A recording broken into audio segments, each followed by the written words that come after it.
जय जगन्नाथ पिलामाने आज आम यही वीडियो तुम पॉलिटिकल साइंस रो तुम गणतंत्र जो प्रथम चैप्टर अच्छी ओके से प्रथम चैप्टर कौन देखा ना सुगुण गणतंत्र सुगुण गुड़ी कौन कौन अच्छी सब किसी डिस्कसन करवा पिलामाने ओके गणतंत्र कौन समस्ते जानी गणतंत्र कौन पिलामाने ना लोकों द्वारा परिचालित शासन को आम कहू कौन ना गणतंत्र से ही गणतंत्र सुगुण मान कौन कौन अच्छी आज आम यही वीडियो देखा ठीक अच्छे पिलामाने तो प्रथम कौन अच्छी देख प्रथम सुगुण हूँ कौन ना लोक मानकर शासन ओके यह हूँ कौन रे पिला माने ना लोक मानकर शासन ओके लोक मानकर शासन कहले कौन बुझ देख पिला माने गणतंत्र शासन व्यवस्था रे लोक माने होउचंदी कौन ना सर्वोच्च क्षमतार अधिकारी लोक माने चाहिए सरकार गठन करें सरकार परिचालन करें और सरकार को बहिष्कार करें सब क्षमता क्या हाथ अच्छी पिला माने ना आम लोक मान हाथ में अच्छी सब क्षमता लोक मान हाथ में अच्छी से माने सब किछि करें साधारण ताकू कह आम कौन पे ना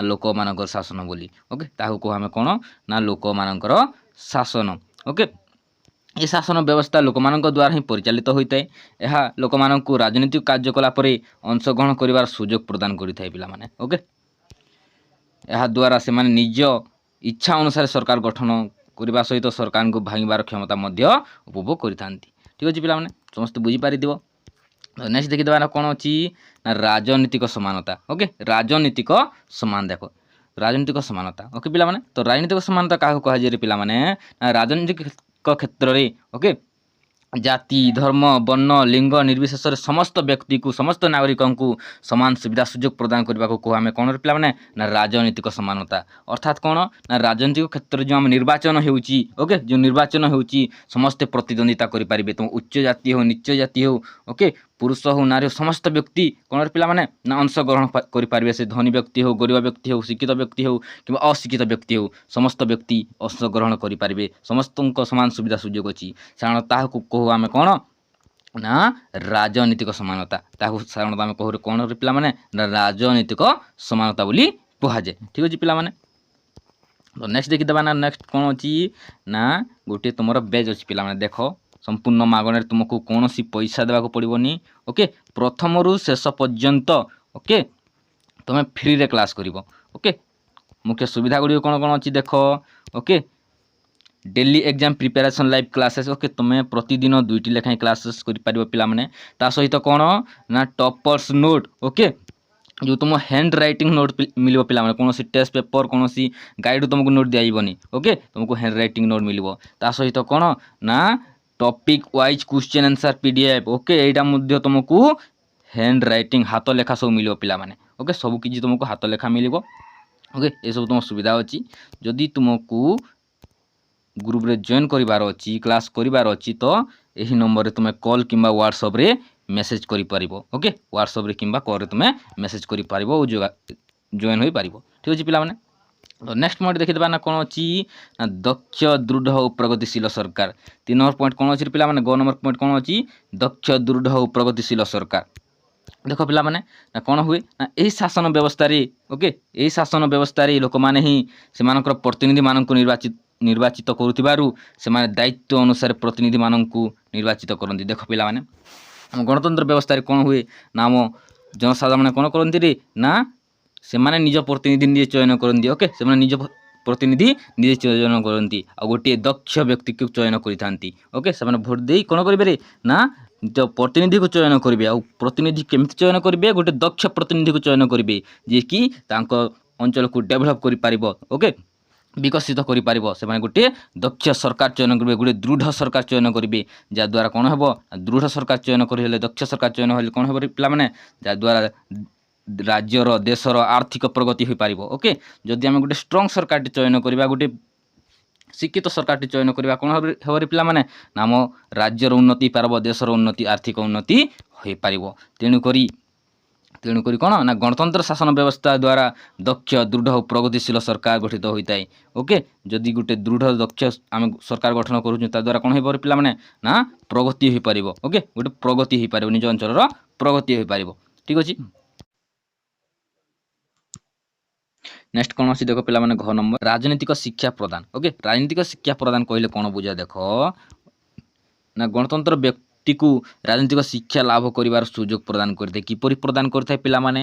ନା ବାରମ୍ବାର ରାଜନୀତିରେ ଅଂଶଗ୍ରହଣ କରୁଥିବାରୁ ବ୍ୟକ୍ତିମାନଙ୍କ ରାଜନୈତିକ ଚେତନା ବୃଦ୍ଧି ପାଇଥାଏ। ଓକେ, ଦେଖ ପିଲାମାନେ ଗଣତନ୍ତ୍ର ବ୍ୟବସ୍ଥାରେ କ'ଣ ହୁଏ ନା ଲୋକମାନେ ବାରମ୍ବାର କ'ଣ ହୁଅନ୍ତି ପିଲାମାନେ? ନା ଆମ ରାଜନୀତିରେ ଆମ ଗଣତନ୍ତ୍ର ବ୍ୟବସ୍ଥାରେ ସାମିଲ ହୋଇଥାନ୍ତି। ଓକେ, ଗଣତନ୍ତ୍ର ବ୍ୟବସ୍ଥାରେ ସାମିଲ ହୋଇଥାନ୍ତି। ତାଦ୍ୱାରା କ'ଣ ହୁଏ ପିଲାମାନେ? ଗୋଟେ ଅଶିକ୍ଷିତ ବ୍ୟକ୍ତି ମଧ୍ୟ ରାଜନୀତି ବିଷୟରେ ଗଣତନ୍ତ୍ର ବିଷୟରେ ସବୁ କିଛି ଜାଣିପାରେ। କାହିଁକି ଜାଣିପାରେ? ନା ସେ ବାରମ୍ବାର କ'ଣ କରୁଛି? ଆମ ଗଣତନ୍ତ୍ର ବ୍ୟବସ୍ଥାରେ ସାମିଲ ହେଉଛି। ଓକେ, ଅଂଶଗ୍ରହଣ କରୁଛି। ସେଥିପାଇଁ ତାର କ'ଣ ନା ରାଜନୈତିକ ଚେତନା ବୃଦ୍ଧି ପାଇଥାଏ। ପିଲାମାନେ ସେ ସବୁକିଛି ରାଜନୀତି ବିଷୟରେ ଜାଣିପାରିଥାଏ। ଆକ୍ଚୁଆଲି ରାଜନୀତିରେ କ'ଣ ଚଲୁଛି, ଗଣତନ୍ତ୍ର ବ୍ୟବସ୍ଥା କ'ଣ, ଗଣତନ୍ତ୍ର ବ୍ୟବସ୍ଥାର ସୁଗୁଣ କ'ଣ ଅଛି, ସବୁକିଛି ସେ ଜାଣିପାରିଥାଏ। ଓକେ, ସେ ରାଜନୈତିକ ଆଲୋଚନା ଓ ସମାଲୋଚନା ମାଧ୍ୟମରେ ରାଜନୈତିକ ବିଷୟରେ ଜ୍ଞାନ ଆହରଣ କରୁଛି। ଯେଉଁ ଆମ ପ୍ରଚାର ହେଉଛି ଗଣତନ୍ତ୍ର ବ୍ୟବସ୍ଥା, ଓକେ, ଆମ କ'ଣରେ ଇଲେକ୍ସନ୍ ଟାଇମ୍ରେ, ଓକେ, ଇଲେକ୍ସନ୍ ଟାଇମ୍ରେ କ'ଣ ହୁଏ ପିଲାମାନେ? ଯେଉଁ ପ୍ରଚାର ହୁଏ, ସମାଲୋଚନା ହୁଏ, ସବୁକିଛି ସେ ଜାଣିପାରିଥାଏ। ଗୋଟେ ଅଶିକ୍ଷିତ ବ୍ୟକ୍ତି ମଧ୍ୟ ସବୁକିଛି ଜାଣିପାରିଥାଏ।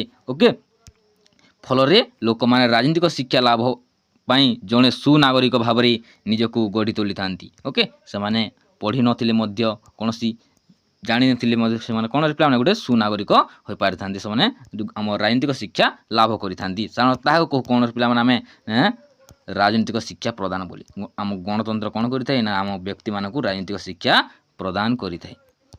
ଠିକ୍ ଅଛି ପିଲାମାନେ, ତ ନେକ୍ସଟ ଦେଖିଦେବା ନା କ'ଣ ଅଛି? ଓକେ, ଆଇନର ଶାସନ। ଓକେ, କ'ଣ ଅଛି ପିଲାମାନେ? ନା ଆଇନର ଶାସନ, ରୁଲ୍ ଅଫ୍ ଲ, ଗୋଟେ ମୁଖ୍ୟ ଇମ୍ପୋର୍ଟାଣ୍ଟ କ୍ୱେଶ୍ଚନ୍, 2 ମାର୍କ ବି ଆସିପାରେ। ଓକେ, ଆଇନର ଶାସନ କାହାକୁ କୁହାଯାଏ? ଦେଖ, ଏଠାରେ ଆଇନର ଶାସନ ପରିବର୍ତ୍ତିତ ହୋଇଥାଏ। କେଉଁଠାରେ ପିଲାମାନେ? ଆମ ଗଣତନ୍ତ୍ର ବ୍ୟବସ୍ଥାରେ ସବୁ ସମୟରେ କ'ଣ ନା ଆଇନର ଶାସନ ପରିଚାଳିତ ହୋଇଥାଏ। ଆଇନ ଅନୁସାରେ ସମସ୍ତେ ତ ବ୍ୟକ୍ତି ସମାନ, ସମସ୍ତ ନାଗରିକ ସମାନ, ସେ ଛୋଟ ହେଉ କିମ୍ବା ବଡ଼ ହେଉ କିମ୍ବା ଧନୀ ହେଉ କିମ୍ବା ନିର୍ଧନୀ ହେଉ, ଓକେ, ସମସ୍ତ ବ୍ୟକ୍ତି ଆମ ଆଇନ ଆଗରେ ସମାନ। ଜାତି, ଧର୍ମ, ବର୍ଣ୍ଣ, ଲିଙ୍ଗ ନିର୍ବିଶେଷରେ ସମସ୍ତ ବ୍ୟକ୍ତି କ'ଣ ପିଲାମାନେ? ନା ଆଇନ ଆଗରେ ସମାନ। ସେ ଦେଶର ପ୍ରଧାନମନ୍ତ୍ରୀ ହେଉ କିମ୍ବା ଦେଶର ରାଷ୍ଟ୍ରପତି ହୁଅନ୍ତୁ, ଓକେ, କୌଣସି ଅବହେଳିତ ଜାତିର ଅବହେଳିତ ବର୍ଗର ଲୋକ ହୁଅନ୍ତୁ ନା କାହିଁକି, ସମସ୍ତ ପାଇଁ ଆଇନ କ'ଣରେ? ନା ସମାନ। ଓକେ, ସମସ୍ତଙ୍କ ପାଇଁ ଆଇନ ସମାନ। ଯେ କୌଣସି ବ୍ୟକ୍ତି ହୋଇଥିଲେ ବି ସମସ୍ତଙ୍କ ପାଇଁ ଆଇନ ସମାନ। ସାଧାରଣ ତାହା କହୁ ଆମେ କ'ଣ ନା ଆଇନର ଶାସନ। ଆମ ଗଣତନ୍ତ୍ର ସବୁ ସମୟରେ ଆଇନ ଦ୍ୱାରା ହିଁ ପରିଚାଳିତ ହୋଇଥାଏ। ଓକେ, ନେକ୍ସଟ କ'ଣ ଅଛି ଦେଖ ପିଲାମାନେ? ନେକ୍ସଟ କ'ଣ ଅଛି ନା ସଂଖ୍ୟାଲଘୁଙ୍କ ସୁରକ୍ଷା। ଓକେ, ସଂଖ୍ୟାଲଘୁଙ୍କ ସୁରକ୍ଷା। ଓକେ, ମାନେ ସମସ୍ତେ ବୁଝିପାରୁଥିବ ପଏଣ୍ଟକୁ ଦେଖି। ନା କ'ଣ ଦେଖ, ଗଣତନ୍ତ୍ର ସଂଖ୍ୟାଗରିଷ୍ଠତା ଉପରେ କାର୍ଯ୍ୟକାରୀ ହୋଇଥିଲେ ମଧ୍ୟ ଏହା ସଂଖ୍ୟାଲଘୁ ସମ୍ପ୍ରଦାୟର ଗୋଷ୍ଠୀକୁ ସମ୍ମାନ ଦିଆଯାଇଥାଏ। ଦେଖ ପିଲାମାନେ, ନା ଗଣତନ୍ତ୍ର ବ୍ୟବସ୍ଥା କ'ଣରେ? ନା ସଂଖ୍ୟାଗରିଷ୍ଠତା ଉପରେ କାର୍ଯ୍ୟକାରିତ ହୋଇଥାଏ। ଓକେ, କୌଣସି ଆଇନ ପ୍ରଣୟନ ହେଉ କିମ୍ବା ସରକାର ଗଠନ ହେଉ, ସବୁ ସମୟରେ କ'ଣ ନା ସଂଖ୍ୟାକୁ ପ୍ରାଧାନ୍ୟ ଦିଆଯାଏ। ଯଦି ଅଧିକାଂଶ ଭୋଟ ଅଛି, ଅଧିକାଂଶ ସଂଖ୍ୟା ଅଛି, ସେ କ'ଣରେ? ନା ସରକାର ଗଠନ କରିପାରିବ। ଆଉ କମ୍ ଭୋଟ ଥିଲେ ସେ ସରକାର ଗଠନ କରିପାରିବ। ତ ଆମ ଗଣତନ୍ତ୍ର କ'ଣ କରେ ପିଲାମାନେ? ନା ସଂଖ୍ୟାଲଘୁ, ଯାହାର ସଂଖ୍ୟା କମ୍ ଅଛି, ଓକେ, ଯେ କମ୍ ଭୋଟ ପାଇଛି, ତାକୁ ସେ କ'ଣରେ ପିଲାମାନେ? ନା ସୁରକ୍ଷା ପ୍ରଦାନ କରିଥାଏ। ନା କିପରି ସୁରକ୍ଷା ପ୍ରଦାନ କରିଥାଏ? ଦେଖ ପିଲାମାନେ, ସମସ୍ତେ ଜାଣିଥିବ ଯେ ଯେଉଁ ବ୍ୟକ୍ତି, ଯେଉଁ ଦଳ ଅଧିକାଂଶ ଭୋଟ ପାଇଛି, ଓକେ, ସେ ସବୁ ସମୟରେ ଅତ୍ୟାଚାର କରି କାହାକିରେ? ନା ଆମ ସଂଖ୍ୟାଲଘୁ ବ୍ୟକ୍ତିକୁ, ଓକେ, ସଂଖ୍ୟାଲଘୁ ବ୍ୟକ୍ତିକୁ ସେ ଅତ୍ୟାଚାରିତ କରିଥାଏ। ସେଥିପାଇଁ କ'ଣ ପିଲାମାନେ ଆମ ଗଣତନ୍ତ୍ର ବ୍ୟବସ୍ଥା କାହାକୁ ସୁରକ୍ଷା ପ୍ରଦାନ କରିଥାଏ? ନା ଆମ ସଂଖ୍ୟାଲଘୁ ବ୍ୟକ୍ତିକୁ। ଓକେ, ଯେଉଁ ବ୍ୟକ୍ତି, ଯେଉଁ ଦଳ କମ୍ ଭୋଟ ପାଇଛନ୍ତି, ଯେଉଁ ବ୍ୟକ୍ତି କମ୍ ଭୋଟ ପାଇଛନ୍ତି, ଓକେ, ତାହାକୁ ସୁରକ୍ଷା ପ୍ରଦାନ କରିଥାଏ କିଏ? ନା ଆମ ଗଣତନ୍ତ୍ର ବ୍ୟବସ୍ଥା। ଓକେ, ସାମ୍ବିଧାନ ଆଇନ ସଂଖ୍ୟାଲଘୁ ସମ୍ପ୍ରଦାୟକୁ ଅଧିକାର ଓ ନ୍ୟାୟପାଳିକା ସଂସ୍ଥା ମାଧ୍ୟମରେ ସଂଖ୍ୟାଲଘୁ ସମ୍ପ୍ରଦାୟକୁ ଗଣତନ୍ତ୍ର ସୁରକ୍ଷା ପ୍ରଦାନ କରିଥାଏ। ଓକେ, ଯେଉଁ ଦଳ କମ୍ ଭୋଟ ପାଇଛି ସାଧାରଣତଃ ତାହାକୁ ସୁରକ୍ଷା ପ୍ରଦାନ କରିଥାଏ କିଏରେ? ନା ଆମ ଗଣତନ୍ତ୍ର ବ୍ୟବସ୍ଥା। ସାଧାରଣତଃ ତାହାକୁ କହୁ ଆମେ କ'ଣ ନା ସଂଖ୍ୟାଲଘୁଙ୍କ ସୁରକ୍ଷା ବୋଲି। ଓକେ ପିଲାମାନେ, ନେକ୍ସଟ ଦେଖିଦେବା ନା କ'ଣ ଅଛି? 6 ନମ୍ବର ଆତ୍ମନିର୍ଭରଶୀଳତା। ଓକେ, ଆତ୍ମନିର୍ଭରଶୀଳତା କହିଲେ କ'ଣ ନା ଆତ୍ମନିର୍ଭରଶୀଳ ହୋଇପାରିବା, ନିଜେ ଆତ୍ମନିର୍ଭରଶୀଳ ହୋଇପାରିବା। ଦେଖ ପିଲାମାନେ, ଗଣତନ୍ତ୍ର ବ୍ୟକ୍ତିର ମର୍ଯ୍ୟାଦା ବୃଦ୍ଧି କରେ ଓ ତାକୁ ଆତ୍ମନିର୍ଭରଶୀଳ କରାଏ। ଓକେ, ଗଣତନ୍ତ୍ର ବ୍ୟବସ୍ଥା କ'ଣ କରେ ପିଲାମାନେ? ନା ବ୍ୟକ୍ତିକୁ ଆତ୍ମନିର୍ଭରଶୀଳ କରାଏ। ନା କିପରି କରାଏ ରେ? ଦେଖ ପିଲାମାନେ, ଗଣତନ୍ତ୍ର ବ୍ୟବସ୍ଥାରେ କ'ଣ ହୁଏ? ଗୋଟେ ବ୍ୟକ୍ତି ବାରମ୍ବାର କ'ଣ ହୁଏ ରେ? ନା ଭାଗ ନେଇପାରେ। ଓକେ, ଗଣତନ୍ତ୍ର ବ୍ୟବସ୍ଥାରେ ସେ କ'ଣ ହୁଏ? ନା ଅଂଶଗ୍ରହଣ କରିପାରେ। ଯଦି ଗୋଟେ ବ୍ୟକ୍ତି ଗୋଟେ ଠାରେ ଅଧିକାଂଶ ସମୟ ଅଂଶଗ୍ରହଣ କରେ, ଓକେ, ବାରମ୍ବାର ଅଂଶଗ୍ରହଣ କରି ତା ଦ୍ୱାରା କ'ଣ ହେବ ନା ତା'ର ଭୟ ଦୂର ହୋଇଯିବ। ଓକେ, ତା'ର ଭୟ ଆଉ ରହିବ ନାହିଁ। ତ ବ୍ୟକ୍ତିର ମନରେ ଆଉ କୌଣସି ଭୟ ରହିବ ନାହିଁ। ତା'ଠାରେ ଆତ୍ମବିଶ୍ୱାସ ସୃଷ୍ଟି ହେବ। ନା ମୁଁ କୌଣସି ଗୋଟେ କାର୍ଯ୍ୟ କରିପାରିବି, ଗୋଟେଥିରେ ଫେଲ୍ ହେଲେ ମଧ୍ୟ ଆଉ ଗୋଟେଥିରେ ପାସ୍ କରିପାରିବି। ଓକେ, ତା ମନରେ ଗୋଟେ ଆତ୍ମବିଶ୍ୱାସ ସୃଷ୍ଟି ହେବ, ଆତ୍ମବିଶ୍ୱାସ ସୃଷ୍ଟି ହେବ। ଓକେ, ଆତ୍ମବିଶ୍ୱାସ ସୃଷ୍ଟି ହେବ। ଗଣତନ୍ତ୍ର ଏଇଟା ହେଉଛି କ'ଣ ତାହା ମୁଖ୍ୟ ଲକ୍ଷ୍ୟ। ଓକେ, ଗଣତନ୍ତ୍ରର ଲକ୍ଷ୍ୟ। ଏହାଦ୍ୱାରା ବ୍ୟକ୍ତିର କ'ଣରେ ଆତ୍ମିକ କଲ୍ୟାଣ ଘଟେ, ତା'ର ଆତ୍ମିକ କଲ୍ୟାଣ ଘଟିପାରେ ଓ କର୍ତ୍ତବ୍ୟ ପରାୟଣ ସେ ହୋଇପାରେ, ଦାୟିତ୍ୱବାନ ହୋଇପାରେ। ସାଧାରଣତଃ ତାହାକୁ କହୁ ଆମେ କ'ଣ ନା ଆତ୍ମନିର୍ଭରଶୀଳତା ବୋଲି। ତାହାକୁ କହୁ କ'ଣ ପିଲାମାନେ ନା ଆତ୍ମନିର୍ଭରଶୀଳତା ବୋଲିକରି କୁହାଯାଏ। ଓକେ, ନେକ୍ସଟ ଦେଖିଦେବା। ନେକ୍ସଟ ପଏଣ୍ଟ କ'ଣ ଅଛି ନା ଦାୟିତ୍ୱବାନ ସରକାର। ଓକେ, ଶେଷ ପଏଣ୍ଟ ପିଲାମାନେ କ'ଣ ଅଛି ଦାୟିତ୍ୱବାନ ସରକାର। ନା ଦାୟିତ୍ୱବାନ ସରକାର କହିଲେ କ'ଣ ବୁଝ ଦେଖ। ଓକେ, ଦାୟିତ୍ୱବାନ ସରକାର କ'ଣ?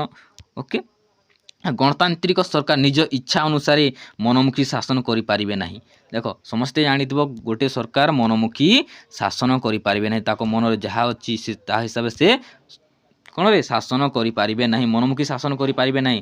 ଜନସାଧାରଣଙ୍କ ସୁଖ ଦୁଃଖ ଓ ସମସ୍ୟା ପ୍ରତି ସରକାରଙ୍କୁ ସର୍ବଦା ସଚେତନ କରିବାକୁ ପଡ଼ିଥାଏ। କାରଣ ସେମାନେ ଜନତାଙ୍କ ପ୍ରତିନିଧି, ଜନତାଙ୍କ ଦ୍ୱାରା ହିଁ ସେମାନେ ପରିଚାଳିତ ହୋଇଥାନ୍ତି। ଓକେ, ଏବଂ ସେମାନଙ୍କର ପ୍ରତିଟି କାର୍ଯ୍ୟ ପାଇଁ ସେମାନେ ସଂସଦ ତଥା ସାଧାରଣ ଜନତାଙ୍କ ନିକଟରେ ଜବାବଦାରୀ ହୋଇଥାନ୍ତି। ଦେଖ ପିଲାମାନେ, ଆମ ଦାୟିତ୍ୱବାନ ସରକାର କହିଲେ କ'ଣ ବୁଝ।